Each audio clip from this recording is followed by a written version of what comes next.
Iron Mountain wasn't supposed to exist anymore.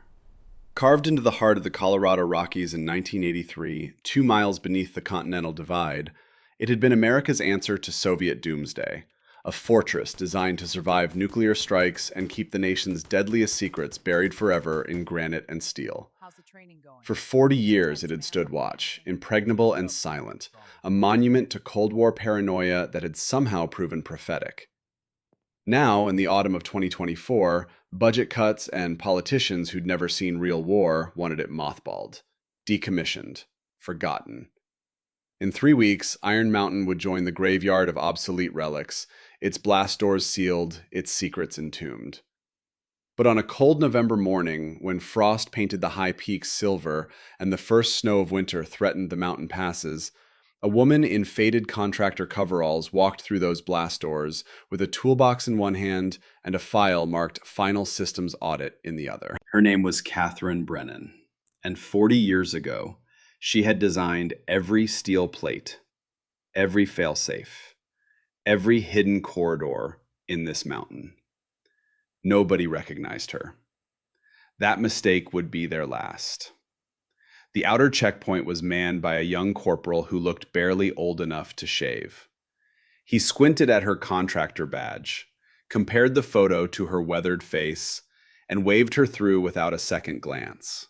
She was just another civilian, after all, another bureaucratic formality before they locked the doors and walked away. Catherine moved through the entrance corridor with the mechanical efficiency of someone conserving energy for a long day. Her boots made soft sounds on the polished concrete. The air tasted of recycled oxygen and machine oil, familiar as her own breathing. Around her, the mountain hummed with the deep resonance of geothermal generators buried another mile below her feet. The heartbeat she had engineered into this place when she was young, and believed she could build something that would outlast death itself. She had been 24 years old when she drew the first blueprints. 24 and already married to a man who understood that some loves were measured in the permanence of steel and stone rather than words. That man was gone now, had been gone for 41 years, but his monument still stood. The main hangar bay opened before her like a cathedral carved from living rock. Overhead lighting cast harsh shadows across training equipment and parked vehicles. 50 personnel moved through morning routines, some running maintenance checks, others clustered around equipment, their voices echoing in the vast space. At the center of the organized chaos stood Captain Nathaniel Tucker, 35 years old and freshly promoted, his uniform pressed to recruiting poster perfection. He was briefing a group of trainees, his voice carrying the confident timbre of someone who'd learned warfare from textbooks and believed that made him ready. Catherine stopped at the edge of the bay, set down her toolbox, and waited. It took Tucker 3 minutes to notice her. "You the contractor?" he called across the space, not bothering to approach. "Yes, sir." "Systems audit before closure, right?" He made it sound like an inconvenience. "That's correct." Tucker finally walked over, his gait suggesting he was doing her a favor. Up close, she could see he had kind eyes, the eyes of someone who'd never had to make an impossible choice. "Just try not to interfere with training operations. We've got a high-value cycle running. Elite candidates. Some of them have serious connections." He emphasized the last word like it should impress her. "Understood. I'll stay out of the way." "Great. Check in with Sergeant Major McCready if you need anything. That's him over there." Tucker pointed to a broad-shouldered man in his late 50s who was supervising equipment inventory. "He knows this place inside and out. Been here longer than anybody." Not longer than me, Catherine thought, but said nothing. Tucker was already walking away, his attention drawn to a loud voice cutting across the hangar bay. "No, no, no! Jesus Christ, Ramirez, you call that a proper loadout check? My grandmother could spot those mistakes, and she's been dead for 5 years." The voice belonged to a young man built like a linebacker, all chest and shoulders and certainty. He stood in the center of a group of nervous trainees, his posture radiating the kind of confidence that comes from never being truly tested. His name tape read, Wolf. Catherine recognized the type immediately. She'd seen 1,000 variations over the decades. Loud, aggressive, mistaking volume for authority and arrogance for competence. The kind of soldier who believed rank was destiny rather than responsibility. She picked up her toolbox and moved along the perimeter of the bay, making herself invisible through the simple act of purposeful movement.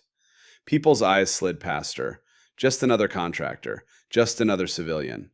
That was exactly what she wanted. She found Sergeant Major Sullivan McCready exactly where Tucker had indicated. He was a wall of a man, Boston Irish written in every line of his weathered face, with 35 years of service etched into his posture and the quiet competence that came from surviving when others hadn't. "Sergeant Major, I'm here for the systems audit." McCready turned, and for just a moment, less than a heartbeat, something flickered in his slate-gray eyes. Recognition, perhaps, or the ghost of it. Then it was gone, replaced by professional courtesy. "Ma'am, you need escort to secure areas. Regulations." "Of course. Lead the way when you're ready." He nodded slowly, studying her with the kind of attention that missed nothing. "You been here before, ma'am? You move through the space like you know it." Catherine met his gaze steadily. "Long time ago. Different lifetime." "Must have been some lifetime." It was. McCready held her eyes for another moment, then glanced toward the center of the bay where Wolf was still berating the unfortunate Ramirez. "You'll want to stay clear of that one. Senator's son. Thinks his daddy's office makes him bulletproof." "I've met the type." "I imagine you have." McCready's tone suggested he knew exactly what type she was, even if he hadn't quite placed her yet. "I'll be free in 20 minutes. Meet you at the checkpoint?" "Thank you, Sergeant Major." Catherine moved toward the eastern corridor, the one that led to the Legacy Systems room. Her feet found the path without conscious thought, muscle memory from 4 decades ago guiding her through turns and junctions that should have required consultation with a map. Behind her, Wolf's voice echoed across the hangar. "Ramirez, you want to be elite? Then act like it. My daddy built his fortune on Texas oil while yours probably pumped it. Know your place, understand?" Laughter from his group. Nervous, sycophantic laughter. Catherine kept walking. The Legacy Systems room was exactly as she'd designed it. A climate-controlled chamber housing the original 1983 computer banks of magnetic tape drives and DOS terminals that modern technicians regarded as museum pieces. They didn't understand that analog systems couldn't be hacked remotely, that sometimes old technology was the most secure technology. A young woman sat at one of the terminals, her attention fixed on streams of data scrolling across a monochrome green screen. She was slight, with blonde hair pulled back in a regulation bun, and possessed the kind of focused intensity Catherine recognized instantly. This one was a systems thinker, a problem solver, someone who saw patterns where others saw noise. The woman looked up as Catherine entered. Her name tape read, Hartley. "Ma'am, this is a restricted area. Do you have authorization?" "Sergeant Major McCready is escorting me. I'm conducting the closure audit." Hartley's expression shifted from challenge to something like relief. Oh, thank God, someone who might actually listen. She gestured to the terminal. "These seismic sensors. I've been flagging anomalies for 2 weeks. Captain Tucker says it's atmospheric interference from winter weather, but the pattern's too regular. Something's wrong." Catherine set down her toolbox and moved to stand behind Hartley's chair. The data streams were exactly what she'd feared. Micro delays in sensor response, not mechanical failure. Something far more deliberate. When did it start? 14 days ago, right after the last firmware update. Who authorized the update? Standard maintenance protocol. Remote access from Northcom. Hartley turned in her chair. "You think it's something?" Catherine studied the pattern. Someone was mapping the facility's blind spots, testing response times, building a reconnaissance profile, preparing for something. "It's something," she said quietly. "Keep monitoring. Log everything. Don't mention this conversation to anyone except Sergeant Major McCready. Understood?" Hartley's eyes widened. "Ma'am, who are you?" "Someone who's very interested in making sure this place doesn't fall apart before they close it." It wasn't quite a lie. The mess hall at noon was a study in military hierarchy made visible through seating arrangements. Officers occupied tables near the serving line, their conversations about tactics and promotion boards. NCOs claimed the middle territory, eating efficiently and watching everything. Trainees clustered at the far end, segregated by invisible but absolute social boundaries. And at the very back, in a corner that seemed designed for invisibility, Catherine Brennan sat alone. She'd collected her meal without incident: mashed potatoes, gray meatloaf that probably tasted like cardboard, coffee that was at least hot. The tray rested on yellowed structural blueprints she'd pulled from the archive that morning. Her own drawings from 1987, every line and notation in her hand. The meal was irrelevant. The blueprints were cover. What she was really doing was watching. Garrett Wolfe held court at the center trainee table, his voice carrying across the entire hall. He was telling a story about a survival exercise, how he'd beaten the course record, how the instructors had been amazed by his natural tactical instinct. They said it was impossible to complete in under 4 hours. I did it in 2:45. The trick is understanding that most rules are really just suggestions. You've got to think outside the box, you know? Not everyone can do that. Most people are too caught up in following protocols instead of trusting their gut. His audience nodded along like disciples receiving wisdom from a prophet. Catherine ate her potatoes and studied the blast door specifications on the blueprint in front of her. She'd spent 6 months calculating the precise metallurgical composition needed to withstand a 5 megaton blast at close range. The math had been elegant. The implementation had required 3 foundries and approval from the Joint Chiefs. Young Wolfe wouldn't understand any of it. He thought leadership was volume and victory was swagger. He would learn differently. The moment came at 12:15. Catherine had finished her meal and was returning her tray to the collection station. The buffet line had thinned to just a few stragglers. She moved with deliberate efficiency, the same way she did everything. No wasted motion, no unnecessary energy expenditure. Garrett Wolfe approached the tray dispenser from the opposite direction. They reached it at exactly the same moment. Catherine's hand was on the metal stack when Wolfe's forearm connected with her shoulder. Not gently, not accidentally. A deliberate shove delivered with the casual arrogance of someone who'd never been checked. "Move it, Grandma. Young bloods eat first around here." The force of it sent her stumbling sideways into the serving counter. Her hip struck steel. The tray in her hand clattered to the floor, the metallic crash echoing through a mess hall that had suddenly gone quiet. Wolfe grabbed his tray, turned to his watching friends, and laughed. "Jesus, lady, maybe stick to bingo halls. This is a combat facility." His crew erupted in sycophantic laughter.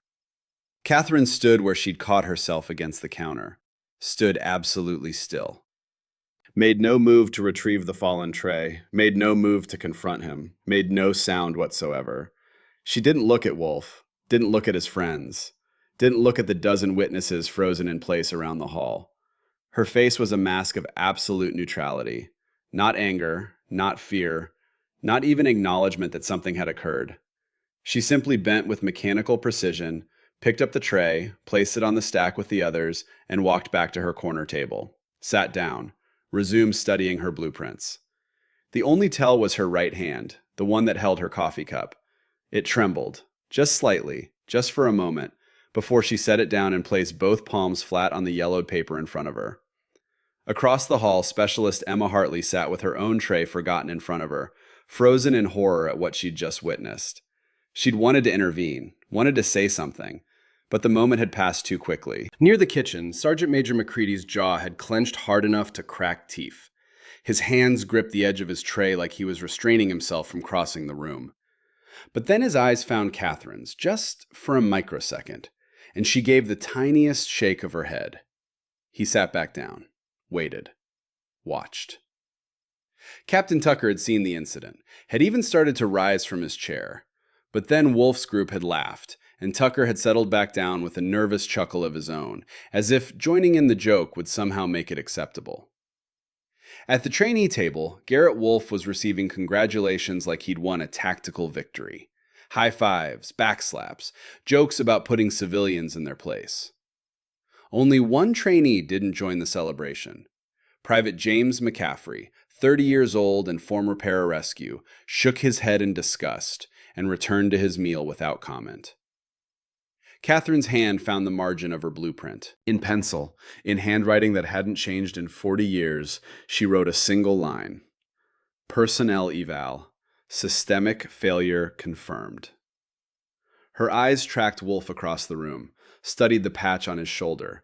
Iron Mountain Elite Cycle, senatorial nomination. She knew his type, had seen them rise through ranks on connections rather than competence, had watched some of them get good soldiers killed. But she'd also seen a few of them learn, seen the ones who could be broken down and rebuilt into something worth the uniform they wore. Garrett Wolf would be broken. The only question was whether he could be rebuilt. Time would tell. Catherine returned her attention to the blueprints in front of her, to the blast door specifications and the hidden systems she'd never committed to official documentation, to the secrets that even NATO didn't know. Iron Mountain held many secrets. In 3 days, she would use them all. The harassment escalated with the inevitability of physics. Day 2 began at 0600, with Wolf accidentally parking an equipment cart across the corridor leading to the engineering level. Catherine arrived to find her path blocked, a young private apologizing profusely while Wolf's voice echoed from around the corner, talking about training schedules and priorities. She didn't complain, didn't ask for help, simply stood against the wall and waited. 90 minutes passed. She used the time to memorize guard shift rotations, to catalog the communication relay patterns she could observe from her vantage point, to count the security cameras and note their blind spots. Nothing was wasted. Every moment was data. When Wolf finally returned and moved the cart with exaggerated surprise, "Oh, sorry, Grandma, didn't see you there." Catherine walked past without acknowledgement. Behind her, she heard him mutter to his companion, "Civilians, man. No sense of priorities."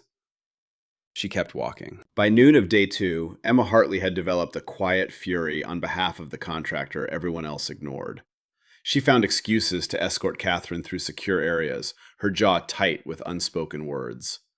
"Ma'am," she finally said as they walked through a service corridor, "what Wolf did in the mess hall, it's not right. I could file a complaint on your behalf. He shouldn't—" "Evaluation proceeding within expected parameters," Catherine said. Hartley stopped walking. "Evaluation? I thought you were conducting a closure audit." "I am." Catherine turned to face her. "Every system requires testing specialists. Buildings, machines, people. The most important tests are the ones conducted under real conditions." "I don't understand." "You will." They reached the legacy systems room. Hartley unlocked it, still confused, still angry on Catherine's behalf. Inside, the ancient computer banks hummed their steady rhythm, magnetic tape reels spinning behind protective glass. Catherine moved to the main terminal and began accessing the original 1983 source code, Fortran programming that younger technicians struggled to read, much less understand.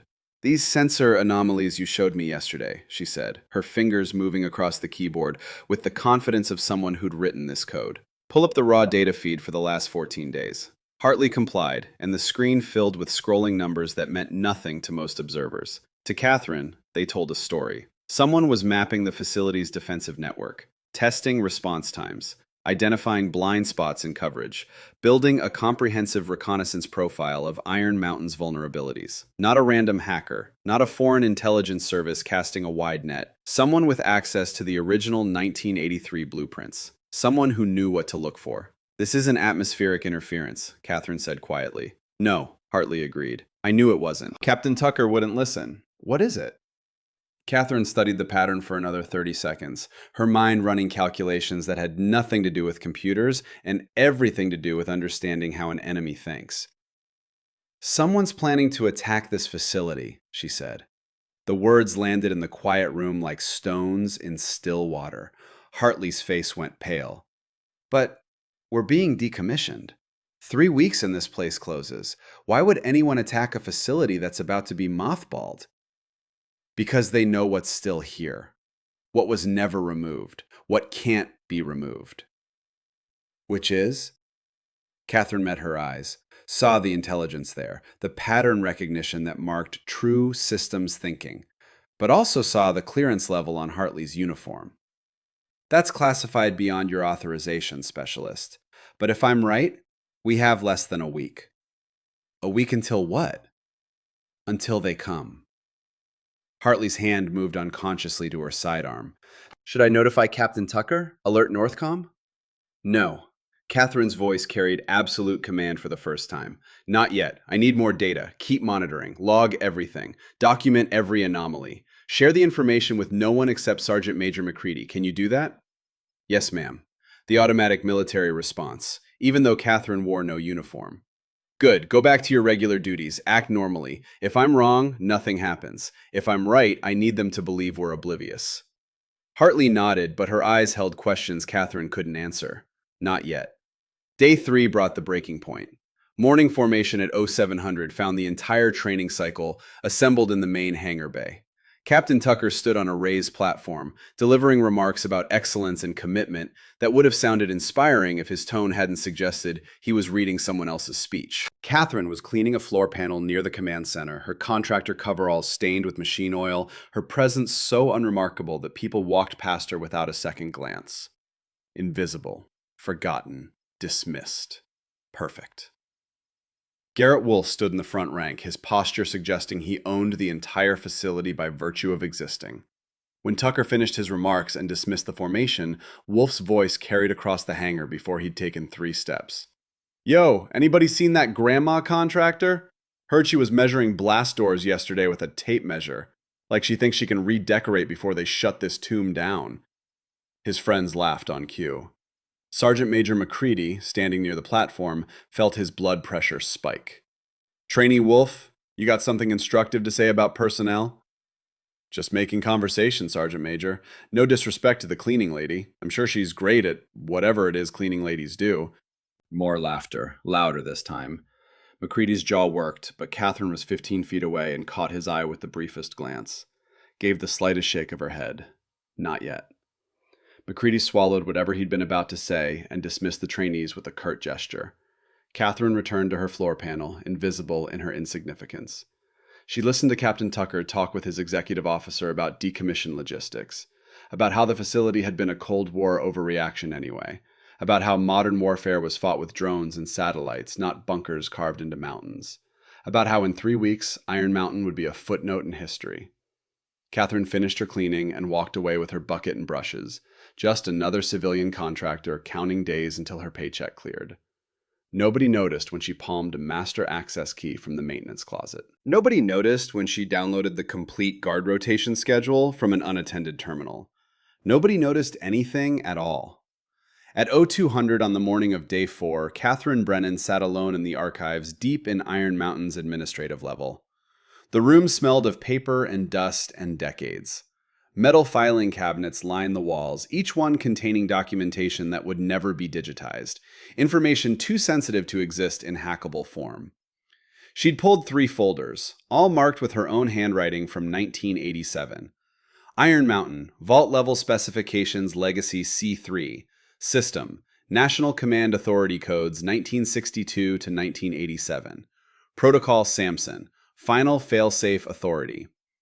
She spread the papers across an ancient wooden table and studied them by the light of a single desk lamp. Vault 7, the deepest level, 3.2 miles beneath the surface.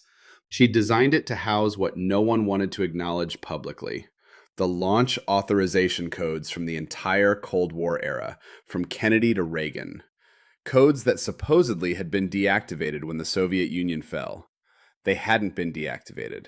They'd been preserved. Because 47 ICBM silos in Kazakhstan and Ukraine had been mothballed, not destroyed. And those missiles still existed, their warheads still live, waiting in underground tombs for codes that everyone believed were dead. If someone accessed Vault 7 and obtained those codes, they could launch weapons that were supposed to be ghosts. Catherine pulled the 3rd folder toward her. Protocol Samson. The dead man switch she and James had argued about for 6 months before she'd finally agreed to implement it. Katie, if Iron Mountain ever falls, it needs to fall completely. No half measures. No chance for the enemy to salvage anything. You're talking about a self-destruct, about potentially killing our own people. I'm talking about making sure the most dangerous information on Earth doesn't fall into the wrong hands. Build it, Katie. For me. For the future. She'd built it. had never told anyone except James how to activate it, had certainly never filed the documentation with official records. Protocol Samson was a ghost within a ghost. Catherine checked her watch. 02:15. She returned the folders to their cabinet, locked it, and walked the empty corridors back toward the contractor housing level. Behind her mask of exhaustion and insignificance, her mind was calculating probabilities, running scenarios, preparing for what her analysis said was now inevitable. The reconnaissance pattern had accelerated in the last 12 hours. Whoever was mapping Iron Mountain's defenses was nearly finished. They would come soon, and when they did, she would be ready. Because Garrett Wolfe and Captain Tucker and everyone else might think Catherine Brennan was just an old woman playing contractor. But she was the architect of this mountain. Every rivet, every secret, every hidden system that existed only in her memory. Iron Mountain was hers, and she would defend it with everything she'd learned in 40 years of preparation. The attack began at 18:30 hours on day 4. Catherine was in the mess hall when the first alarm sounded. Not the routine drill klaxon, but the real thing. The sound that no one in this facility had heard outside of training simulations. Intruder alert. Perimeter breach. Sector 7 North. The screens throughout the hall flickered, then displayed tactical overlays showing the outer defense perimeter. 8 contacts, moving with professional precision, armed with military-grade equipment. Captain Tucker's face went white. This has to be a malfunction. We're in the middle of nowhere. We're not even operational anymore. We're under attack, Catherine said, her voice cutting through his rising panic like a blade. Every head in the mess hall turned toward her. She was standing now, her contractor coverall suddenly looking less like civilian clothes and more like something worn by someone who understood combat environments. Her posture had changed. The invisible old woman had disappeared, replaced by something that radiated command presence like heat from a forge. Sergeant Major McCready, she said, her voice pitched to carry but not shout. Secure all trainees in barracks level. Captain Tucker, initiate lockdown protocols and contact Northcom. Now. Tucker finally found his voice. Who the hell do you think? The lights died. For 3 seconds, Iron Mountain went absolutely black. Then emergency red lighting engaged, bathing everything in hellish crimson. The backup generators were struggling. Someone had hit the facility's electrical grid with an electromagnetic pulse. Professional, military grade, precise. Catherine's voice cut through the darkness again. Everyone stop moving. Captain Tucker, you are not prepared for this situation. Sergeant Major McCready, do you recognize my authority? McCready was already standing at attention. His voice was parade ground clear. General Catherine Brennan, United States Army Corps of Engineers, Iron Mountain Project Director, 1983 to 1988. Ma'am, it is an honor to serve under your command again. The words fell into the red-lit mess hall like an artillery shell. Silence. Absolute silence. Garrett Wolfe's face had gone from arrogant confidence to bone-white shock in the span of a heartbeat. His mouth opened. No sound came out. Emma Hartley's eyes were wide, but her hand had already moved to her sidearm, her systems analyst mind instantly recalculating every interaction of the past 3 days. Captain Tucker looked like he'd been struck. General retired? You have no authority here. You can't just... Article 90, Uniform Code of Military Justice, Catherine said, moving toward the command center with purpose. In the absence of combat-ready command during active attack on United States military installation, senior military personnel with relevant combat experience may assume tactical control. I have combat engineering experience from Beirut, Grenada, and Desert Storm. You have classroom theory and 0 hostile contact. Sergeant Major, confirm enemy count and armament. McCready was already at a tactical console, his fingers moving with practiced efficiency despite the dying power systems. Ma'am, 8 hostiles confirmed. Military-grade gear, thermal shielding, professional movement discipline. They're cutting through the level 2 blast door with thermite. ETA to inner facility. 12 minutes. Catherine reached the main command console and placed both hands on its surface like she was touching something sacred.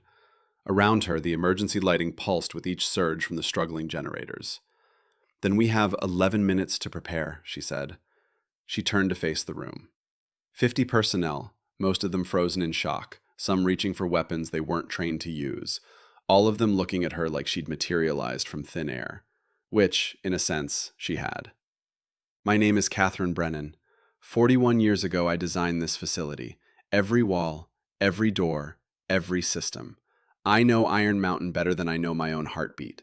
And 3 days ago, I identified a reconnaissance pattern that told me someone was planning to breach Vault 7 and access legacy nuclear command codes that were never deactivated. I came back to stop them. Now the fight is here.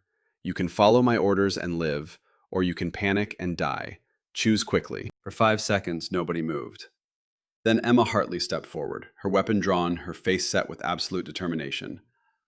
Ma'am, I'm with you. Private James McCaffrey was next. Hoo-yah, General. Sergeant Major McCready. Always have been, ma'am. One by one, personnel stepped forward. Some because they understood, some because they recognized command presence when they saw it, some because blind obedience was better than being paralyzed with fear. At the back of the group, Garrett Wolf stood frozen. The young man who'd shoved a contractor during lunch. The trainee who'd mocked an old woman for measuring blast doors. He understood now. Understood that for 3 days he'd been evaluated and found catastrophically wanting. Understood that the invisible woman was the most dangerous person in this facility. Understood that his arrogance had just come due. Catherine's eyes found his across the room. She said nothing, didn't need to. The look was judgment itself. Then she turned back to the tactical display, her mind already 10 moves ahead, calculating angles and resources and the deadly mathematics of defensive warfare. Hartley, access legacy systems. Pull up the Ghost protocols. They're not in the regular database. They're in Subsystem 7 Delta. McCready, I need a squad of 6. Combat-ready personnel only. Wolf? Garrett Wolf jerked like he'd been electrocuted. Ma'am? Can you follow orders without arguing? His voice was barely a whisper. Yes, ma'am. Then you're about to prove it. McCready, assign him to manual override team. If he survives, he might learn something. She pulled up a schematic that only existed in her memory, overlaying it on the emergency display with swift, confident gestures. Ladies and gentlemen, welcome to the defense of Iron Mountain. For the next hour, this facility becomes what it was always designed to be, a fortress. And I am its architect, which means I know every secret, every hidden system, every weapon built into these walls. She looked around the room one final time, her eyes sharp as broken glass. They're coming for our vault, coming for codes that could start a nuclear war. They will not succeed, because before I am anything else, I am an engineer, and engineers solve problems. This is just another problem. Outside, in the cold darkness of Sector 7 North, thermite torches burned through steel. Inside, Catherine Brennan prepared to transform her life's work into a weapon. The silence was over. The war had begun. The command center had transformed from bureaucratic office space into something that resembled a wartime operations room. Emergency lighting painted everything in shades of crimson and shadow. The air tasted of ozone and fear. Personnel moved with the jerky efficiency of people operating on adrenaline and incomplete training. Catherine stood at the primary tactical console, her hands moving across controls she'd designed before most of these soldiers were born. The interface responded to her touch like a living thing, systems awakening that hadn't been accessed in decades. Captain Tucker hovered at her shoulder, his earlier confidence replaced by something that looked like desperation. General, I need to understand the chain of command here. My orders from Northcom were to oversee decommissioning. You're responsible for nothing until this crisis ends. Catherine didn't look at him, her eyes tracking the tactical overlay, showing 8 hostile contacts cutting through defenses with surgical precision. If you cannot accept that, remove yourself to the barracks level where you won't interfere. Tucker's face flushed, but Sergeant Major McCready placed a hand on his shoulder. The gesture was gentle. The grip was iron. Sir, let the lady work. Tucker looked like he wanted to argue, looked like his entire worldview was shattering in real time, but finally he stepped back and stood against the wall, his hands clenching and unclenching uselessly. Emma Hartley had claimed the Legacy Systems terminal, her fingers dancing across a keyboard that predated her birth. Ma'am, I'm in Subsystem 7 Delta. I see... God, there are protocols here that aren't in any manual I've ever read. Because I never wrote them down. Catherine pulled up a schematic that overlaid the facility's official layout with systems that existed only as ghosts. Hidden conduits, manual overrides, defensive mechanisms that had been classified beyond top secret. What you're seeing is the real Iron Mountain, the one I built for situations exactly like this. On the tactical display, the hostile contacts had breached the Level 2 blast door. They were inside the outer perimeter now, moving through corridors that should have been unfamiliar. But their movement patterns suggested perfect knowledge of the facility layout. Someone had sold them classified information. Someone with access to original blueprints. Catherine pushed that problem aside. Traitors could be hunted later. Right now, survival was the only mathematics that mattered. Hartley, route all command functions to my console. Override authorization, Brennan 77 Tango Whiskey. The system hesitated for exactly 1 second, checking an authorization code against files that were 40 years old, then complied. Every screen in the command center flickered as control transferred to Catherine's station. She now had absolute authority over every system in Iron Mountain. MacCready, status on combat-ready personnel. The Sergeant Major consulted his tactical pad, his face grim. 14 total, ma'am, but only 6 with actual combat experience. The rest are trainees on week 2 of their cycle. They fired maybe 200 live rounds each. Then we don't put them in direct combat. Catherine's mind was already running calculations, sorting personnel into categories of utility. We use the fortress itself as our weapon. Hartley, I need you to understand something. Everything you learned about this facility in training was a lie. A comfortable official lie designed to protect the truth. Which is, Iron Mountain isn't a bunker. It's a weapon system. And I'm about to activate it. Catherine pulled up a master control interface that looked like it belonged in a museum. Analog switches, physical dials, systems that couldn't be hacked because they existed entirely in mechanical form. Phase 1 is containment. We seal the hostiles between level 2 and level 4, trap them in a compartmentalized space where their numbers mean nothing. Trainee Wolf! Garrett Wolf stepped forward, his earlier arrogance replaced by something that looked like terror trying to wear a brave face. Ma'am, Level 3, Junction 7. You'll find a manual blast door override. Wheel valve, red paint, appears to be rusted solid. Take Private McCaffrey and Specialist Simons. Turn that wheel clockwise 30 full rotations. It will be heavy. You will not stop until it's complete. Understood? Ma'am, Wolf swallowed hard. Shouldn't someone with more experience handle something critical? Catherine fixed him with a look that could have cut steel. 3 days ago, you claimed to be elite. You mocked those you deemed beneath you. Now I'm giving you the chance to prove you're not just a senator's son playing dress-up.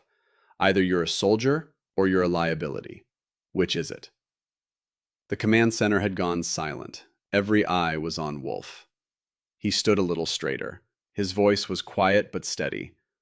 I'm a soldier, ma'am. Then act like one. Move out. Wolf grabbed his rifle and moved toward the exit. McCaffrey and Simons fell in behind him. As they disappeared into the red-lit corridor, Catherine turned back to her console. MacCready leaned close. Ma'am, that kid's never been under real pressure. You sure about sending him? No, but he needs to either break or rebuild. Better to find out now than during a firefight. The tactical display showed Wolf's team moving through the corridors at a decent pace. Not panicked, not frozen, functional. Catherine allowed herself the smallest nod of satisfaction. Perhaps there was hope for him after all. Garrett Wolf's hands were shaking as they reached Junction 7. The wheel valve was exactly where the general had said it would be, a massive, red-painted mechanism set into the wall at chest height, covered in what looked like decades of rust and corrosion. The thing looked like it hadn't been touched since the Cold War ended. That's supposed to move? Specialist Simons was a compact woman with Oklahoma written in her accent. Looks welded shut. Private McCaffrey stepped forward. He was 30 years old, former pararescue, with forearms like iron bars and eyes that had seen things the younger soldiers couldn't imagine. If General Brennan says it moves, it moves. Wolf, you take the left side. I'll take the right. Wolf positioned himself at the wheel, his hands finding purchase on rust-textured metal. This close, he could see that the rust was only surface deep. Beneath it, the metal felt smooth, almost oiled. She'd planned this. Decades ago. Had made it look abandoned while keeping it perfectly functional.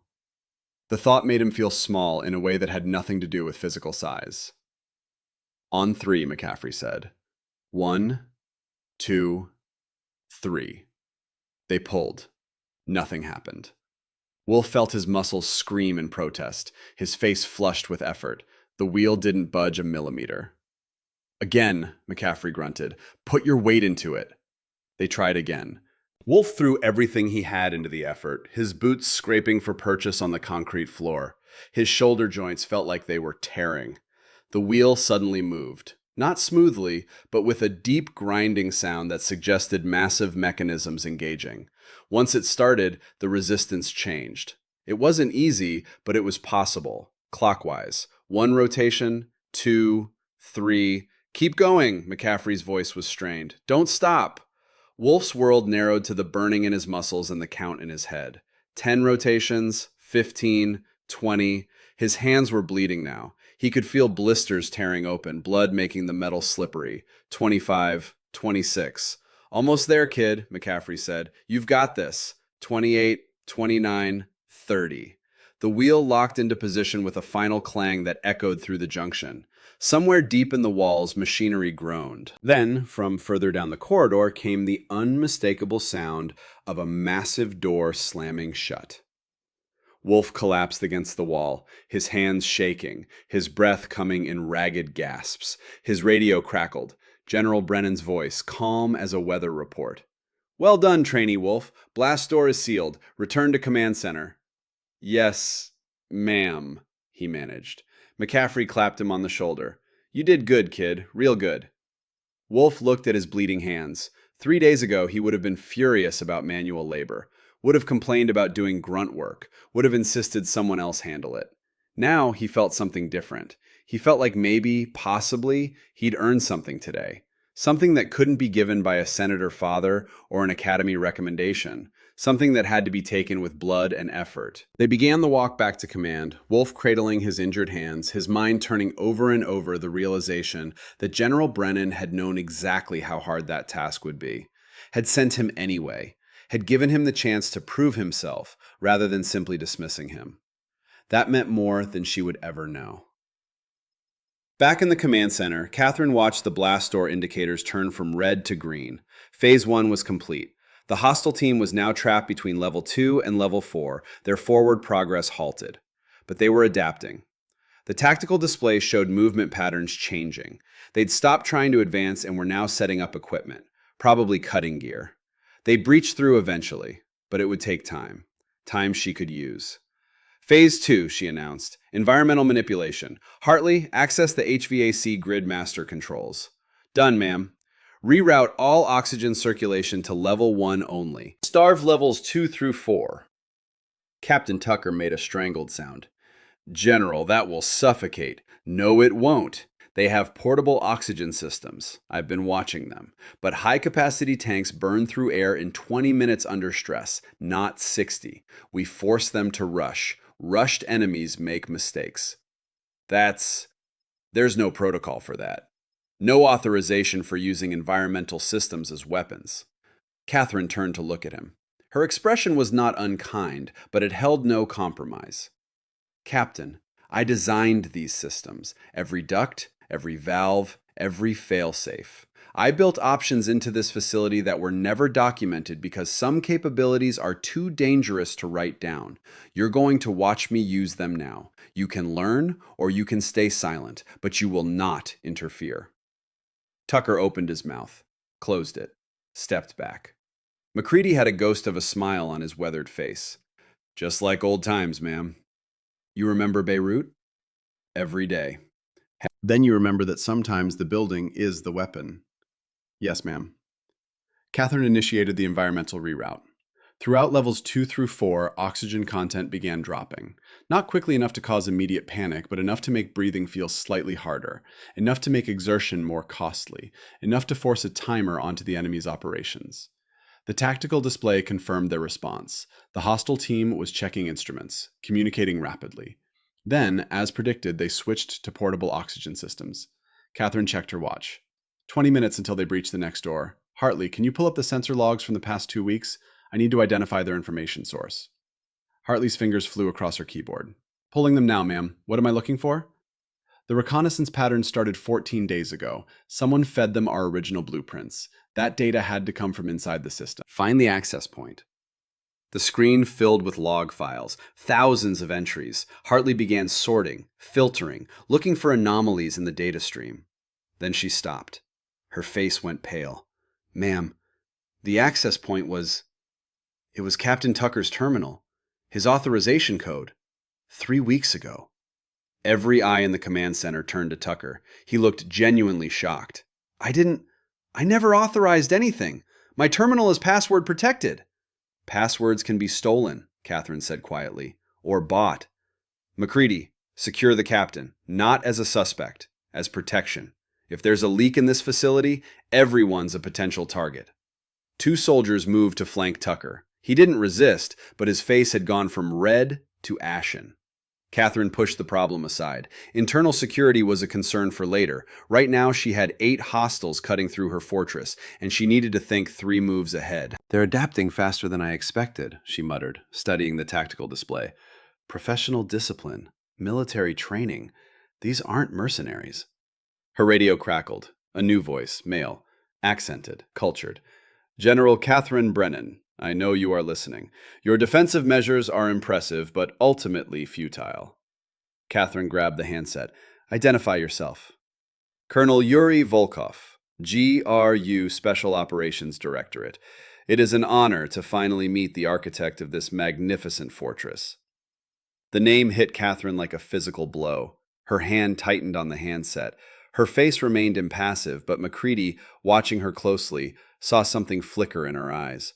Recognition, and something deeper, pain. The GRU has no operational authority in the United States, Catherine said, her voice steady. You're conducting an illegal military action on sovereign soil. I am conducting a personal errand. Volkov's voice carried the weight of old grief. Your husband, Colonel James Brennan, killed my brother in Beirut on October 23, 1983. The barracks bombing. Anatoly was an observer, unarmed, investigating peace channels. Your husband executed him anyway. Catherine's jaw clenched. The command center had gone absolutely silent. Your brother was GRU intelligence. He was coordinating the attack. He was trying to prevent it. But your colonel saw only a Russian and assumed enemy. My brother died screaming in Arabic that he had information. Your husband shot him anyway. That's not what happened. It is precisely what happened. I have spent 41 years confirming it, building my career, waiting for the right moment. Volkov's voice softened.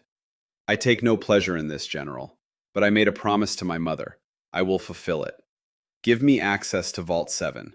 Your codes for my withdrawal. Your people live. Unacceptable. Then I will take the vault, and you will watch your soldiers die first. You have 12 minutes before we breach your secondary containment. Use them wisely. The radio went dead. Catherine set down the handset with careful precision. Around her, the command center waited for orders, waited for her to show fear or uncertainty. She showed them neither. McCready, how many of our combat-ready personnel have seen actual hostile fire? 6, ma'am, counting myself. Not enough for a direct engagement. We're going to Vault 7. We'll defend it physically.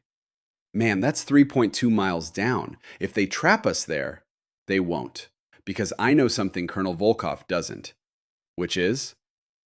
Catherine pulled up a schematic that made Hartley gasp.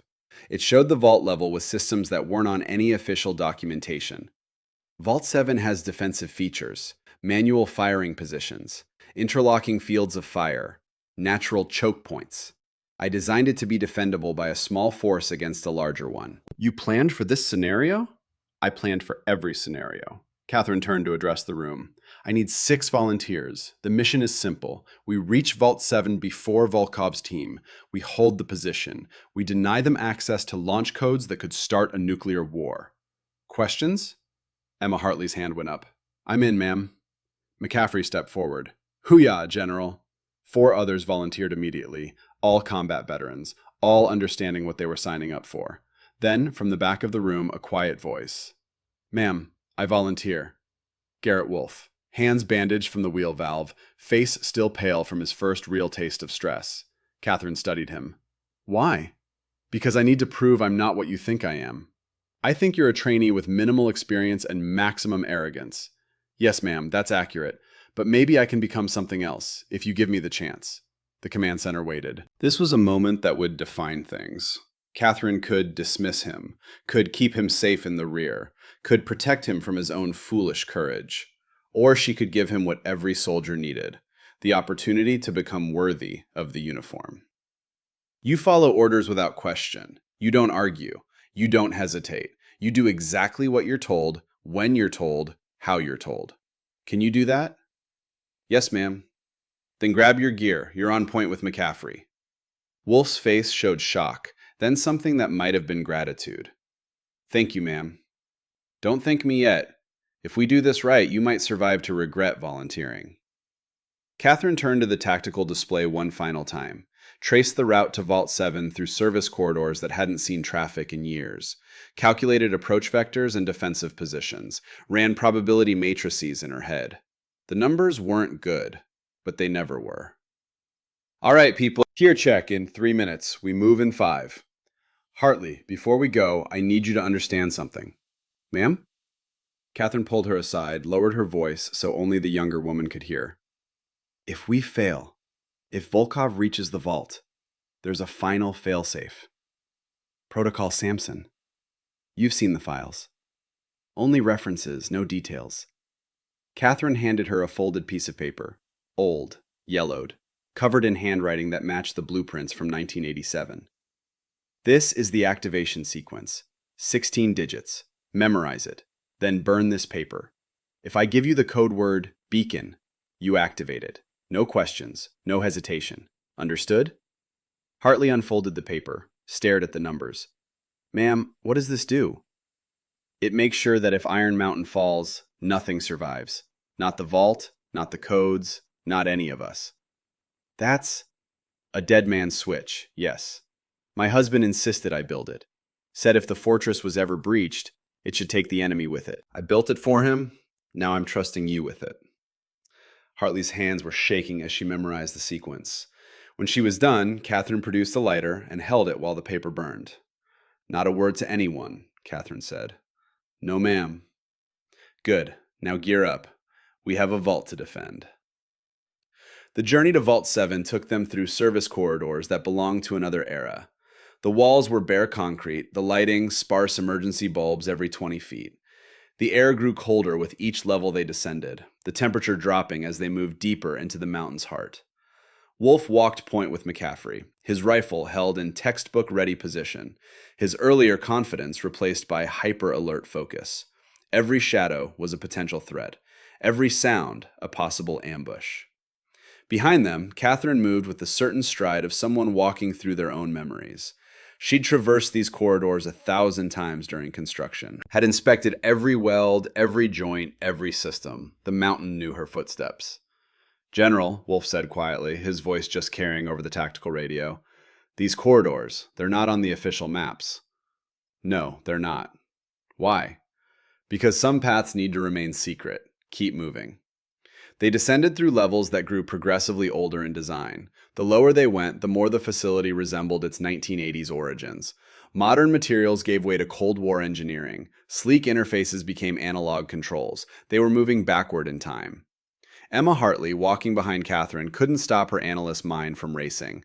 Ma'am, how did you know Volkov would come? I didn't know it would be him specifically, but I knew someone would come eventually. Legacy nuclear codes aren't just valuable, they're existential. As long as they exist, someone will try to obtain them. Then why weren't they destroyed? Politics, pride, the belief that American power should never voluntarily diminish itself. So they were buried instead, forgotten by everyone, except the people who needed to remember.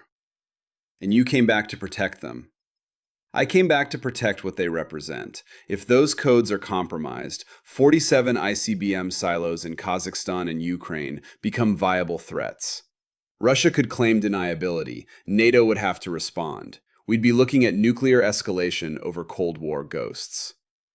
Hartley processed that. So you're saving the world. I'm preventing one possible disaster. That's all any of us can do. They reached level 7 after 40 minutes of descent. The vault door loomed before them, 20 tons of hardened steel, its surface unmarked by time or neglect. Catherine approached the analog combination lock and placed her hands on it like greeting an old friend. Her fingers moved without conscious thought, muscle memory from 4 decades ago. Right 32, left 17, right 49. The sequence continued, 12 numbers total, each one significant. The lock clicked. The door's pneumatic systems engaged with a hiss. Slowly, majestically, the vault opened.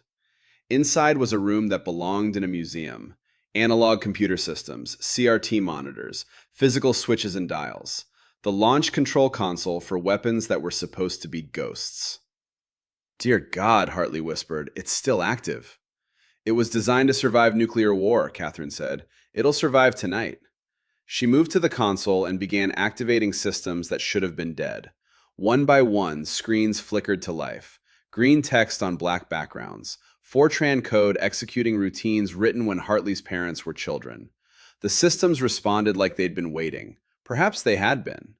MacReady was positioning his team in the vault anteroom. The space was exactly as Catherine had described, a natural kill zone. One entrance, interlocking fields of fire. Defensive positions that turned numerical superiority into a liability. General, we've got maybe 4 minutes before they reach us. What's the defensive plan? Catherine opened a wall locker that had been sealed since the facility's construction. Inside were weapons that matched the room's vintage. M16A1 rifles from the 1980s, M1911 pistols, equipment that modern soldiers would consider museum pieces, but equipment that Catherine knew intimately. She lifted one of the M1911s, checked the action, loaded a magazine with practiced efficiency.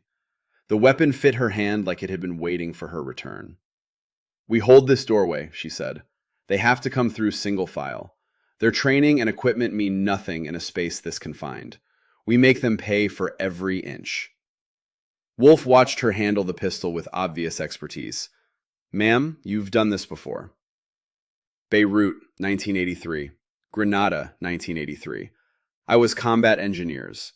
We built fortifications, then defended them. Your generation thinks soldiers are divided into fighters and support.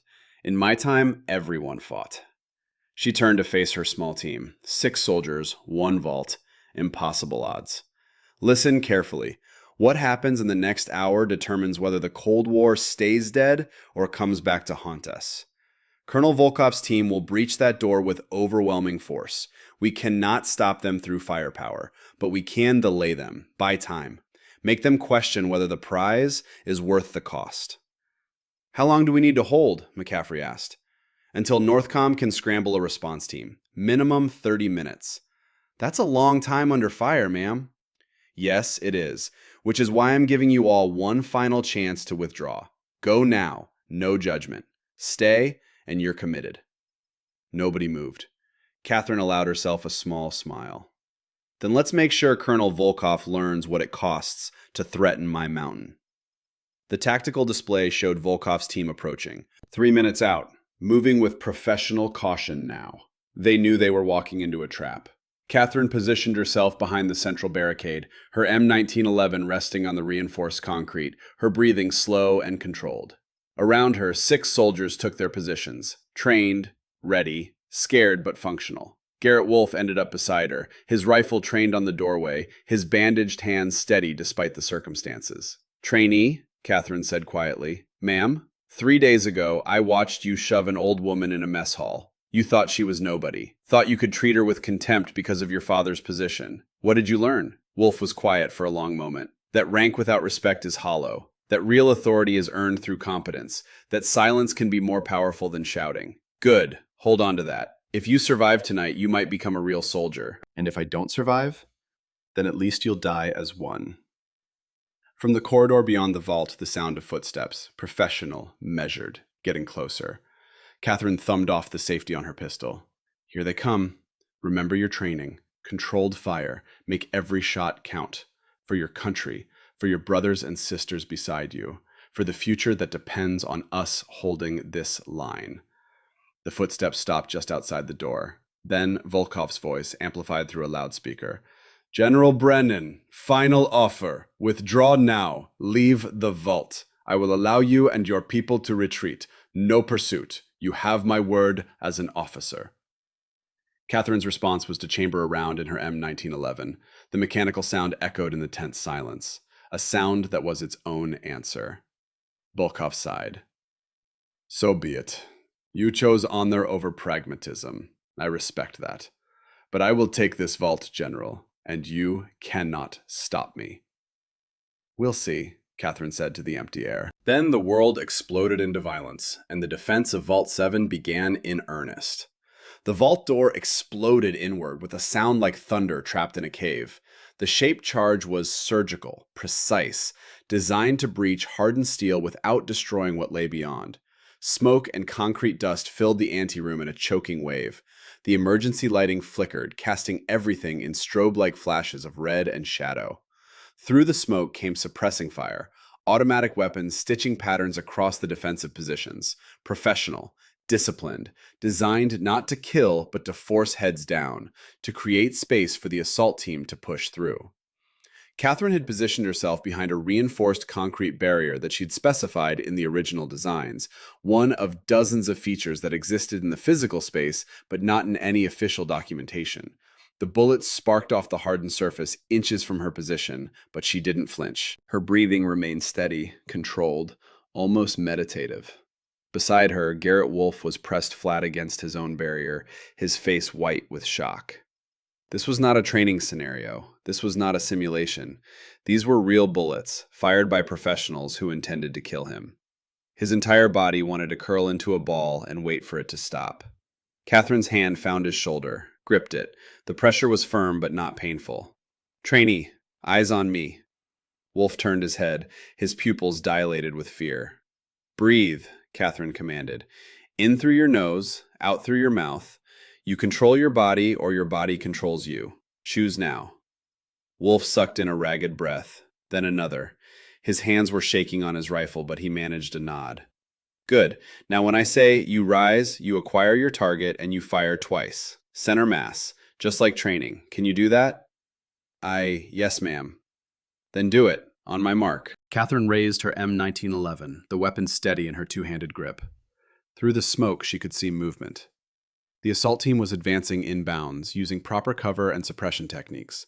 4 men visible, professional gear, body armor that would stop her pistol rounds unless she placed them perfectly. She'd placed them perfectly. "Mark." Catherine rose in a single, smooth motion. Her pistol tracked onto the lead assaulter. She fired twice, the reports sharp and precise. Both rounds struck the man's exposed throat above his body armor. He went down without a sound. Beside her, Wolfe rose a beat slower, his rifle wavering. He fired, once, twice, both rounds going wide as his hands trembled. The muzzle flash from his weapon illuminated his terrified face. Catherine pulled him back down as return fire raked their position. "You missed. I'm sorry, Stop apologizing. Missing is acceptable. Not shooting is not. Again. This time, plant your feet. The rifle moves with your breath. Exhale as you squeeze. Again." From positions along the flanking walls, McCaffrey and 2 others were laying down measured fire. Short, controlled bursts, making the enemy pay for every foot of ground. 1 attacker was down. 2 others had taken cover behind the blast door frame, but more were coming. Catherine could hear them in the corridor beyond, regrouping, preparing for a coordinated push. Sergeant Major McCready's voice crackled over the radio, calm despite the chaos. "General, they're setting up a heavy weapon. Looks like an automatic grenade launcher. If they get that positioned..." "They won't. Hartley, are you monitoring the tactical feed?" From her position deeper in the vault, Emma Hartley's voice came back. "Yes, ma'am. I see 8 hostiles total, 4 in direct engagement, 4 providing support and heavy weapons." "Can you access the corridor environmental controls from there?" A pause, the sound of rapid typing. "Maybe. The system's archaic, but yes. I think so." Corridor 7 Delta, cut all power except emergency lighting, then cycle the atmospheric pressure. Rapid decompression followed by repressurization. It won't injure them, but it'll disrupt their equilibrium. Give us 5 seconds. "On it." Catherine turned to her small force. "When the lights drop, they'll be disoriented. That's our window. McCaffrey, you're the best shot. Take the grenadier. Everyone else, suppressing fire. Make them think twice about pushing through that door." 10 seconds later, the corridor beyond went dark except for dim red emergency bulbs. Then came a sound like a great inhalation, the atmospheric pressure dropping suddenly. Shouts from the assault team, sounds of confusion. Now! McCaffrey rose, his rifle already shouldered. One shot. Two. The grenadier, visible in silhouette, dropped his weapon and fell backward. The rest of Catherine's team rose as one, their weapons barking in controlled rhythm. Not designed to kill at this range and angle, designed to force the enemy to question whether the vault was worth the casualties. Return fire was immediate but wild, disoriented. The pressure change had done its job. Catherine settled back behind her barrier and allowed herself a grim smile. Good work. Hartley, restore normal atmosphere before they adapt. Done, ma'am. But the victory was temporary. From the corridor, Volkov's voice rose above the gunfire, speaking in Russian. Commands, rapid and authoritative, the kind of voice that made soldiers do impossible things.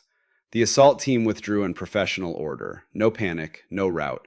A tactical retreat to regroup and reassess. Silence fell over the vault, broken only by heavy breathing and the ringing in everyone's ears from the sustained gunfire. Catherine checked her M1911. 3 rounds expended. 4 remaining in the magazine. She had 2 more magazines on her belt, 15 rounds total, against 8 hostiles with automatic weapons and professional training. The mathematics were not favorable, but mathematics had never stopped her before. Status, she called out. McCaffrey, operational. Simons, operational. Chen, operational but low on ammunition. Wolf, a pause. Operational, ma'am. Catherine glanced at the young trainee. He was pale, sweating, clearly terrified, but he was still in position, still holding his weapon, still functional despite every instinct screaming at him to run. There was hope for him yet. General Brennan, Volkov's voice echoed from the corridor, no longer using the loudspeaker, just a man speaking to another professional. You're costing me soldiers I cannot replace. 3 dead, 2 wounded. This is becoming expensive. Catherine moved to a position where her voice would carry. Then withdraw. Take your wounded. Leave. The vault remains sealed. Everyone lives.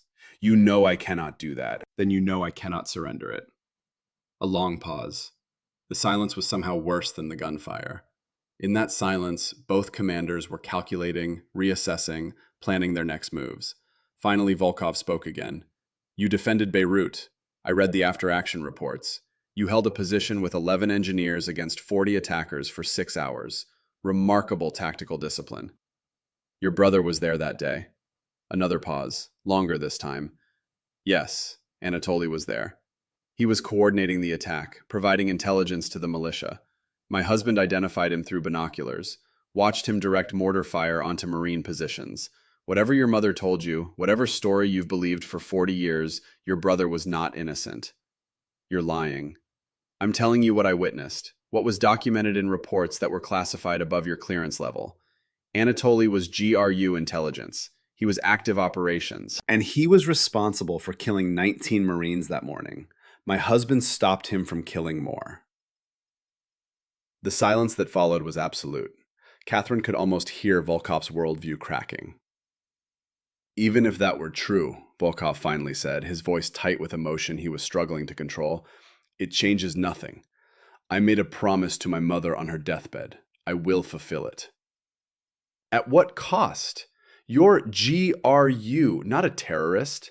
You know the strategic implications of what you're trying to do. Those launch codes could destabilize everything.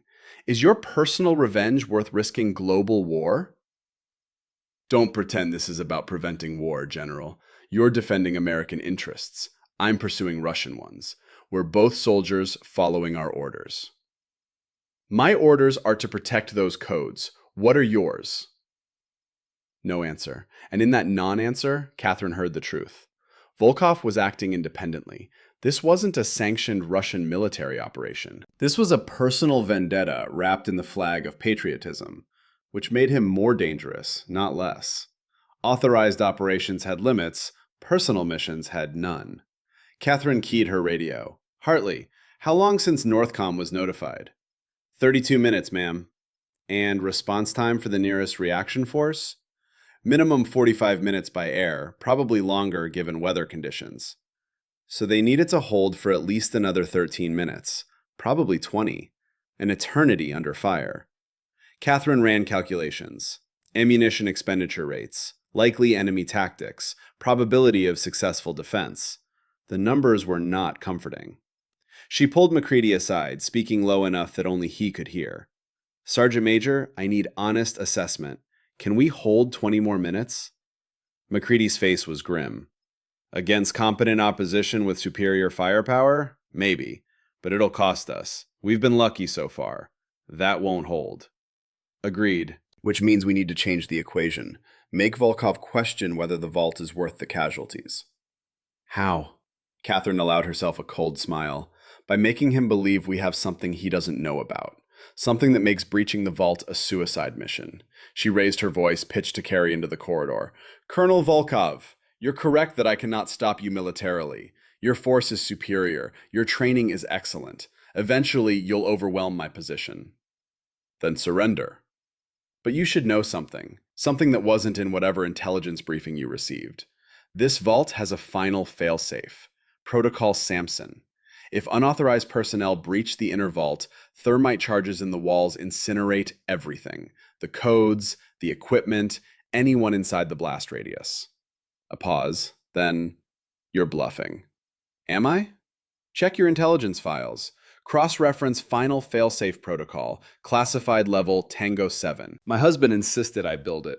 Said if Iron Mountain ever fell, it should take the enemy with it. I built it for him. That protocol was disconnected in 2004 during the facility refit. My intelligence is thorough. Your intelligence is based on official records. I never filed the real specifications. Hartley, confirm Protocol Samson status. From deep in the vault, Hartley's voice responded on cue. General, Protocol Samson shows active. Countdown initiated when we entered the vault. Current timer, 17 minutes, 32 seconds. The lie was perfect, delivered with exactly the right mixture of surprise and concern. Catherine had briefed Hartley on this contingency before they'd descended. The young specialist was proving herself to be an excellent actress. Volkov's voice came back, but there was a new edge to it. Uncertainty. You would die to protect old launch codes? I would die to prevent nuclear escalation, yes, without hesitation. Catherine paused, letting that sink in. But you have a choice, Colonel. Withdraw now, take your wounded, leave with your life and your honor intact. Or push forward and die in a vault that will become your tomb. Choose wisely. The silence stretched. Seconds became minutes. Catherine used the time to check her team's status, to redistribute ammunition, to prepare for whatever came next. Wolf was still shaking, but his hands were steadier on his rifle. He caught her eye and gave a small nod. Ready. McCaffrey had taken a fragment wound to his shoulder, but was still functional. The man had been shot before, knew how to compartmentalize pain. The others were tired, scared, but holding together. Soldiers doing their duty because someone they trusted had asked them to. Finally, Volkov spoke again. General, I need to confirm something. If what you say is true, if Protocol Samson is active, then you're telling me this vault will self-destruct, regardless of outcome. Correct. And there's no way to abort the sequence? Catherine hesitated. This was the critical moment. The lie had to be perfect. There's an abort code, 16 digits, known only to me and one other person, but I won't use it until you withdraw. So we have a standoff. You can't leave without aborting the sequence. I can't advance without triggering it. Exactly. Which means the rational choice is for you to withdraw. You lose nothing except a failed mission. I lose nothing except pride. Everyone lives. Another pause. Catherine could imagine Volkov running his own calculations, weighing his promise to his mother against the professional reality that suicide missions accomplished nothing. Then his voice came back, and Catherine heard something she hadn't expected. Respect. You're a formidable opponent, General Brennan. In another life, I think we might have been allies. In another life, Colonel, neither of us would need to be here. True. Very well. I'm withdrawing my team. But understand, this is not surrender. This is tactical retreat. If your Protocol Samson proves to be fiction, I will return. And next time, I won't be so courteous. If you return, Colonel, I'll be waiting. From the corridor came sounds of movement, orders given in Russian, the assault team withdrawing in professional order, the wounded being carried, equipment being secured. Catherine maintained her position, weapon ready, unwilling to believe it was over until confirmation was absolute. MacCready was monitoring through the tactical sensors. General, they're pulling back. Confirmed withdrawal through level 3. They're leaving. The vault defenders remained frozen, unable to process that the impossible had just occurred. They'd held. Against overwhelming odds, they'd held. Wolf slowly lowered his rifle, his hands trembling now that the adrenaline was fading. We did it. We actually did it. We bought time, Catherine corrected. Don't confuse survival with victory. But even as she said it, she allowed herself the smallest smile. They had survived. Her bluff had worked. The vault was secure. Now came the hard part. Emma Hartley emerged from deeper in the vault, her face showing confusion. Ma'am, about Protocol Samson. You said there was a countdown, but when I checked the system, I found... Not now, specialist, Catherine cut her off gently but firmly. First, we secure the facility. Then we debrief. But Hartley's analytical mind was already working the problem. Ma'am, the protocol exists. It's really there in the system, and it's actually counting down. I thought it was part of the deception, but the code is executing. We have 14 minutes. The vault went silent again. Different silence this time. Not the silence of waiting for attack. The silence of dawning horror. Catherine's expression didn't change. I'm aware. You're aware? Ma'am, how do we shut it down? We don't. Not yet. Not until I'm certain Volkov is clear of the facility.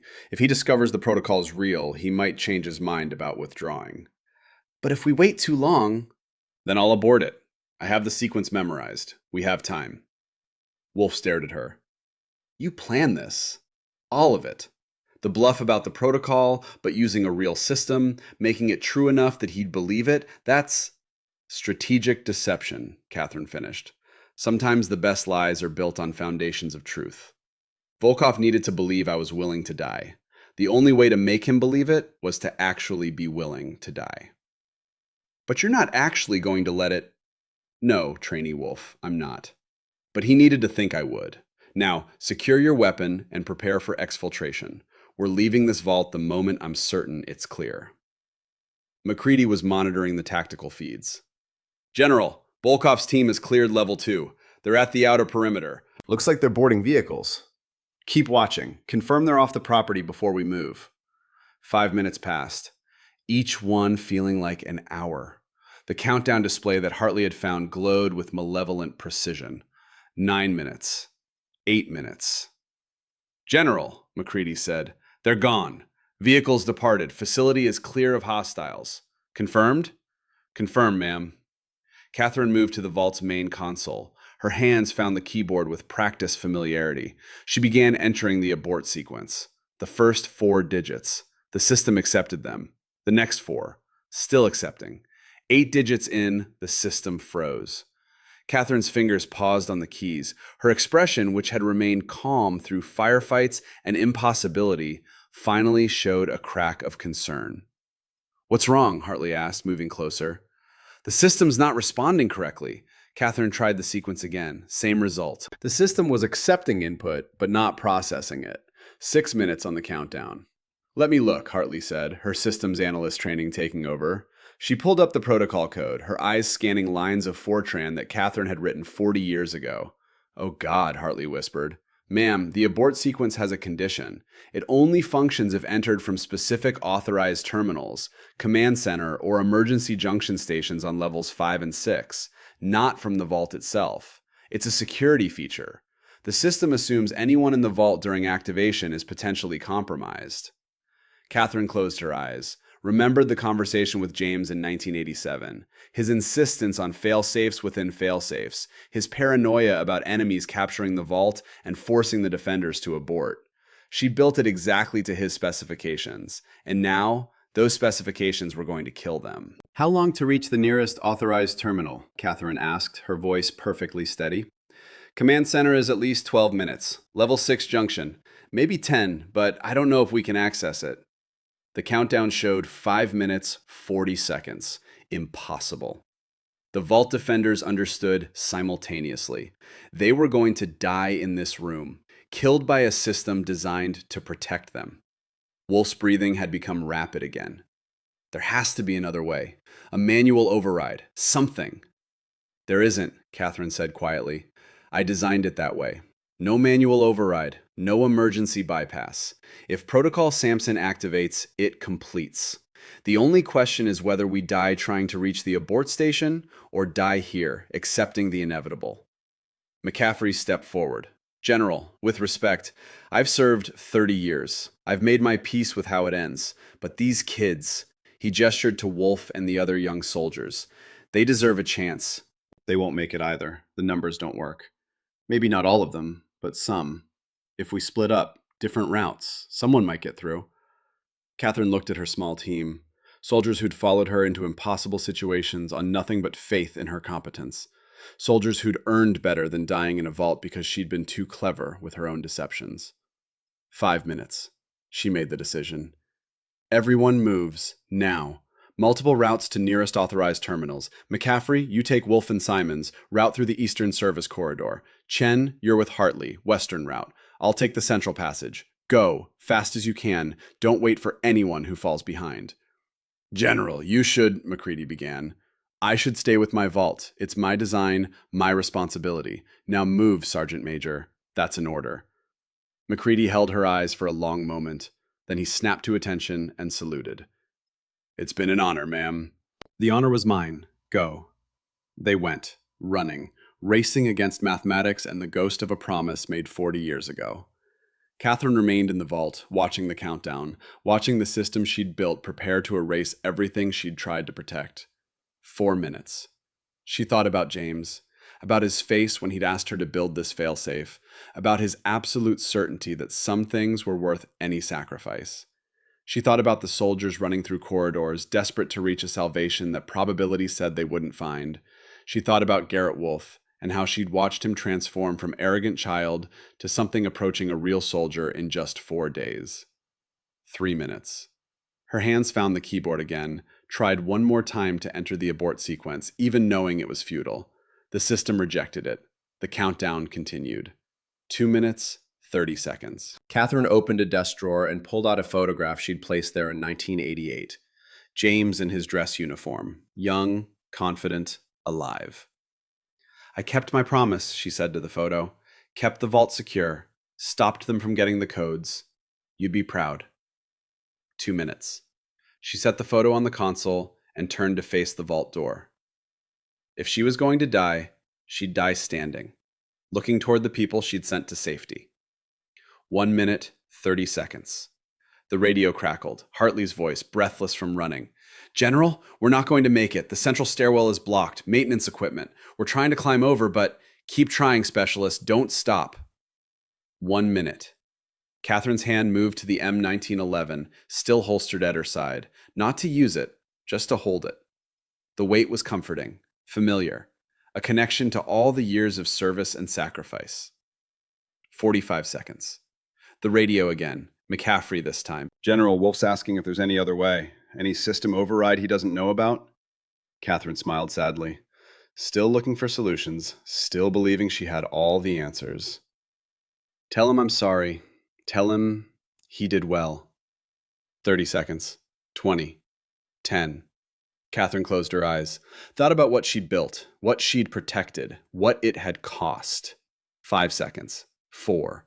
3. The vault door exploded inward again, but not from another attack, from emergency breach protocols, from the outside. Sergeant Major McCready burst through, his face streaked with soot, his uniform torn. Behind him, 4 soldiers from the command center, carrying emergency override equipment. General, move! Catherine didn't question, didn't hesitate. She ran, out of the vault, into the corridor. McCready's team was setting up portable terminals connecting to junction boxes she'd forgotten existed. What is this? Catherine gasped. Maintenance override, McCready said, his fingers flying over a keyboard. Installed in 1995 during a refit. You were already retired. It wasn't in the original specs, but the engineers who did the work were smart. They built in a redundancy for Protocol Samson, emergency abort from Level 6 junction station. The countdown was visible on his portable screen. 5 seconds. Will it work? Catherine asked. We're about to find out. McCready hit enter. 3 seconds. 2. 1. The countdown stopped. Then, slowly, began counting backward. Protocol Samson aborted. Vault secure. Catherine felt her knees buckle. McCready caught her, held her upright. Easy, General, easy. You're safe. The others? Wolf and Hartley and... all accounted for. All safe. We found them in the stairwells. Chen's got a sprained ankle. Wolf's having a panic attack. But everyone's alive. Catherine allowed herself to lean against the wall, her legendary composure finally cracking. Her hands were shaking. Her breath came in ragged gasps.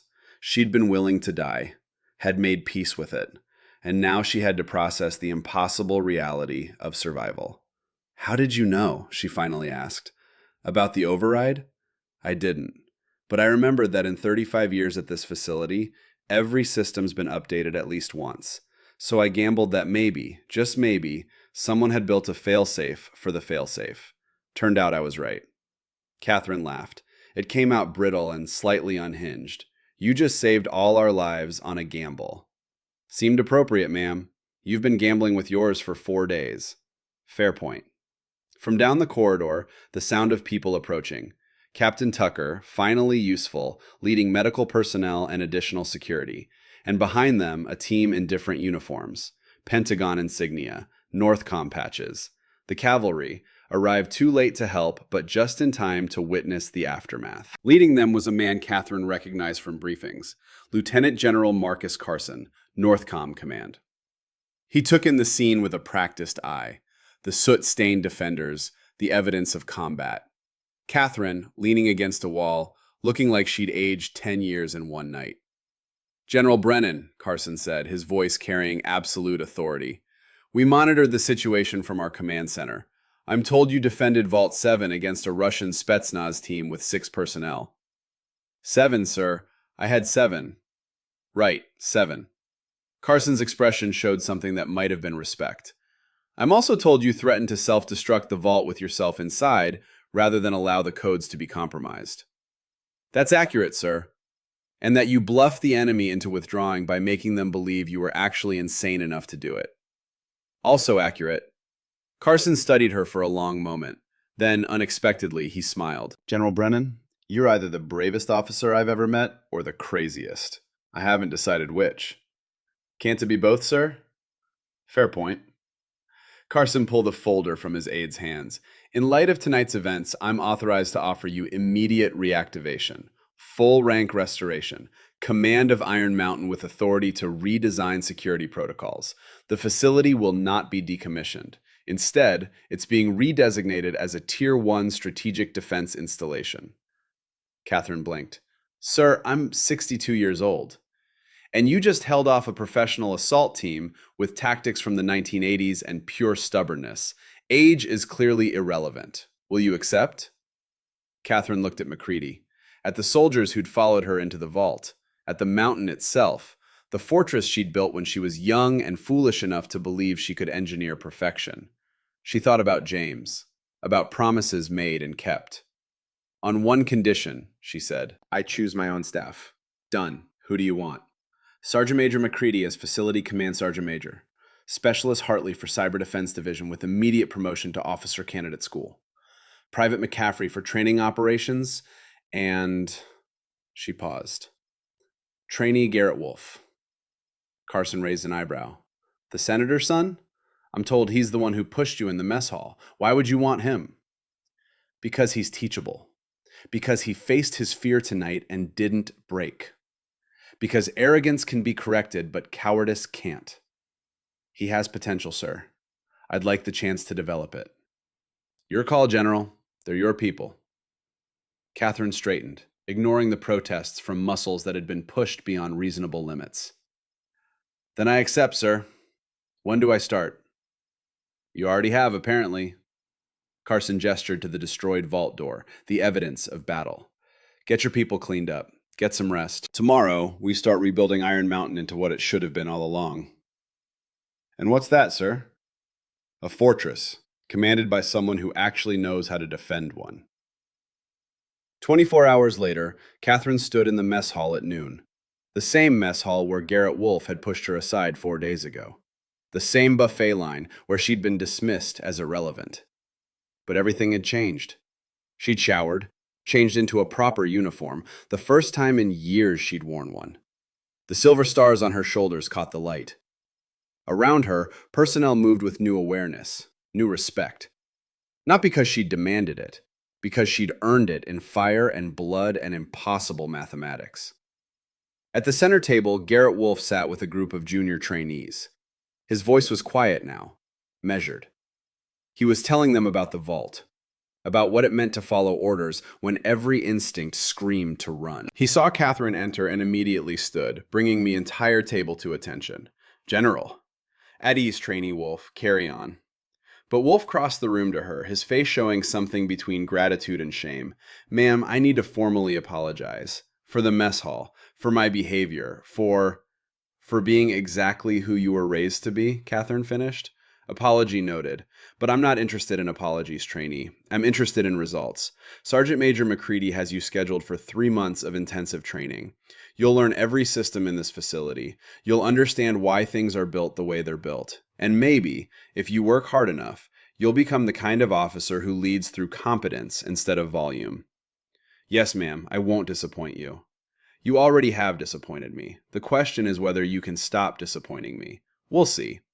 She moved past him to collect her meal. The same gray meatloaf, the same potatoes. She carried her tray to the corner table she'd occupied 4 days ago. But she didn't sit alone. Emma Hartley joined her, carrying coffee. Then McCready with his own tray. McCaffrey, Simons, others who'd been in the vault. "General," Hartley said, "I've been reviewing the Protocol Samson code, the abort sequence that didn't work from the vault. You wrote that protocol in 1987, right?" "With my husband, yes." "But the maintenance override that McCready found, that was added in 1995, 8 years after you designed the original system." "Your point, specialist?" "My point is that someone who did the 1995 refit knew about Protocol Samson even though it wasn't in official documentation. Someone who understood the system well enough to build in a redundancy. Who was that?" Catherine was quiet for a moment. Then she pulled out her wallet and removed an old photo. A young engineer, mid-20s, with McCready's eyes and jaw structure. Sergeant Major McCready's son, Lieutenant David McCready. He was part of the 1995 engineering refit team, killed in Afghanistan in 2004. McCready's face showed old grief, carefully controlled. "David knew about Protocol Samson because I told him. Shouldn't have, probably. Violated classification. But he was working on the refit, and I wanted him to understand what he was maintaining, what it meant. He built in the override without telling anyone because he understood that people should have a chance." Catherine reached across the table and gripped McCready's hand. "Your son saved us all. His foresight, his understanding. Tell me about him." And McCready did. Over mess hall coffee and institutional food, he told stories about a young engineer who'd believed in building systems that protected people, who'd believed that the best defense was preparation, and the best preparation included mercy. Around them, the mess hall continued its routine, soldiers eating, officers briefing, the mundane reality of military life. But in that corner, something had changed. A foundation had been laid, not just of respect, but of understanding. 6 months later, Iron Mountain had been transformed. The facility that had been scheduled for decommissioning was now the premier strategic defense training center in the United States. Enrollment had tripled. The focus had shifted from theoretical exercises to real-world preparation for asymmetric threats. And at the center of it all, General Catherine Brennan ran operations with quiet efficiency that bordered on the supernatural. She walked the corridors each morning, checking systems, observing training, correcting mistakes before they became problems. She was everywhere and nowhere, a presence felt more than seen. In the training bay, Garrett Wolfe stood before a class of new trainees, his voice carrying authority earned through blood and fear and transformation. "You're being assigned to Iron Mountain because someone believes you have potential," he said. "But potential means nothing without execution. I learned that from General Brennan. She spent 3 days watching me be everything wrong with a soldier. Then she gave me one chance to prove I could be better. Don't waste your chance." A young trainee raised his hand. "Sir, is it true the general defended this entire facility with just 6 people?" "7," Wolf corrected. "She had 7, and yes, it's true. Not because she was lucky, because she'd spent 40 years preparing for that exact scenario. Because she understood that real competence is built in the quiet moments when nobody's watching. When you're checking systems nobody else cares about. When you're running diagnostics on equipment that seems fine. That's when excellence is built." Another trainee. "What's she like, the general?" Wolf thought about that. About the woman who'd absorbed his arrogance without reaction, who'd given him orders in a firefight and trusted him to execute them, who'd been willing to die in a vault to protect abstract principles that most people couldn't even articulate. "She's the standard," he finally said. "She's what we're all trying to become. Competent, prepared, unshakable. And she got that way by doing the work nobody wants to do, year after year, without complaint or recognition. Learn from that." The class nodded, taking notes, not quite understanding but beginning to grasp the edges of what Wolf was trying to teach them. In her office overlooking the main hangar bay, Catherine reviewed morning reports with the same meticulous attention she'd given to every task for 40 years. Hartley, now a second lieutenant and the facility's cyber defense chief, sat across from her. "Ma'am, Senator Wolf called again, wants to thank you personally for turning his son around." Catherine didn't look up from her reports. "Tell the senator his thanks are unnecessary. His son did the work himself. I just provided the environment." "That's not what Garrett says. He tells everyone you saved his life." "I didn't save his life. I almost got him killed. There's a difference." Hartley smiled. "Ma'am, with respect, you're the only person who doesn't understand how important you are to everyone here. If I'm important, it's because I do the job. Nothing more." Catherine signed the last report and closed the folder. "How's your father's case progressing?" Hartley's expression shifted to something more personal. Her father, declared MIA in Desert Storm in 1991, had been the ghost that drove her to military service. Catherine had spent 6 months using her contacts and authority to reopen the investigation. "They found remains at a crash site in southern Iraq. DNA match confirmed last week. He's finally coming home. I'm sorry it took so long." "Ma'am, you didn't have to do that. It wasn't part of your duty." Catherine finally looked up, her eyes sharp but kind. "Taking care of soldiers is always part of duty. Your father deserved closure. So did you. Now you have it. Thank you doesn't seem sufficient. Then don't say it. Just pass it forward. When you're in command someday, remember that soldiers are more than assets. They're people with histories and families and unfinished stories. Treat them accordingly." "Yes, ma'am." The intercom buzzed, McCready's voice. "General, you've got visitors at the main gate, Pentagon brass. Want me to stall them?" Catherine checked her schedule. "No, send them through. I've been expecting this." 20 minutes later, Lieutenant General Carson sat in her office, looking uncomfortable in a way that senior officers rarely did. "General Brennan, I'll be direct. There are 12 other facilities similar to Iron Mountain, all scheduled for decommissioning or mothballing. After what happened here, the Joint Chiefs are reconsidering that plan." "Glad to hear it, sir. They want you to evaluate all 12. Same protocol you used here. Go in quietly, assess vulnerabilities, recommend changes or closure as appropriate." Catherine leaned back in her chair. "That's a 3-year assignment minimum. I'm 63 years old, sir. And you're the only person who understands these Cold War installations from the ground up. We need your expertise." "What about Iron Mountain? This facility needs consistent leadership." "McCready can handle day-to-day operations. You'd maintain overall authority but travel as needed. Think of it as quality control for America's strategic defense infrastructure." Catherine looked out her window at the facility she'd designed, fought for, and nearly died protecting. thought about 11 other installations that probably had similar vulnerabilities, similar blind spots, similar young officers who needed to learn that competence was built in silence. "I'll do it," she said, "on one condition." Carson sighed. "You and your conditions. What is it this time?" "I take Lieutenant Hartley with me. She needs broader experience. And I need someone who thinks like a systems analyst." "Done. When can you start?" "Give me 2 weeks to ensure Iron Mountain's transition plan is solid. Then we'll begin." Carson stood, extended his hand. "General, the country owes you a debt it can't repay." Catherine shook his hand but didn't smile. "The country owes me nothing, sir. I'm just doing my job, same as I've done for 40 years. Same as I'll do until I can't anymore." After Carson left, Catherine stood alone in her office, looking at the photograph on her desk. James in his dress uniform, young, confident, gone. "We built something good," she said quietly to the photo, "and I'm going to make sure it stays good. I promise." That evening, the mess hall at Iron Mountain held an informal gathering, not an official function, just personnel choosing to spend time together after duty hours.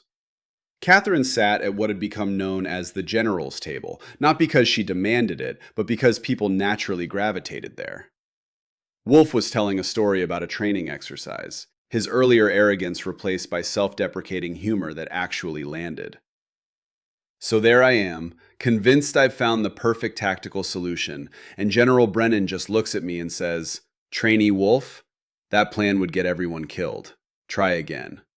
Turns out she was right. Shocking, I know." Laughter around the table, genuine, warm. "Ma'am," one of the younger officers asked, "is it true you designed this entire facility when you were only 24? 23 when I started," Catherine corrected. 26 when we finished construction. Young and foolish enough to think I could build something perfect.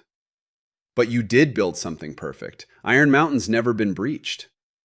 "It was breached last week by Colonel Volkov and his team. They got further than they should have." "But you stopped them." "We stopped them. Together. Because no fortress is defended by one person. It takes a team. It takes people who trust each other enough to follow orders in impossible situations." She looked around the table, at Wolf, transformed, at Hartley, confident now in ways she hadn't been a week ago, at MacCready, faithful as sunrise. "That's what makes this place special," Catherine continued. "Not the walls, not the systems, the people who understand that excellence is a choice you make every day, in every action, whether anyone's watching or not." The table was quiet, absorbing that. Then Wolf raised his glass of water. "To General Brennan, who taught us that true strength doesn't announce itself." "To the General," the table echoed. Catherine didn't raise her glass, didn't acknowledge the toast, just nodded once and returned to her meal. But she was smiling, slightly, almost imperceptibly. The work continued. Tomorrow she'd review training protocols. Next week she'd begin visiting the other installations. The mission was never complete. But for now, in this moment, sitting with soldiers who'd learned what it meant to be worthy of the uniform, Catherine Brennan felt something she hadn't felt in 41 years. Not peace exactly, but perhaps something close to it. The silence she'd maintained for 3 days in that mess hall had become the foundation of something larger, something that would outlast her. A culture of competence over volume, of preparation over arrogance, of quiet certainty over loud bluster. In every corridor of Iron Mountain, in every training session, in every moment when a soldier chose to do the difficult thing because it was right rather than the easy thing because it was expedient, her lesson lived on. True power doesn't announce itself. It simply waits, patient and prepared, until the moment it's needed. And then it acts with absolute, unbreakable certainty. The lesson had been taught. The next generation had learned it.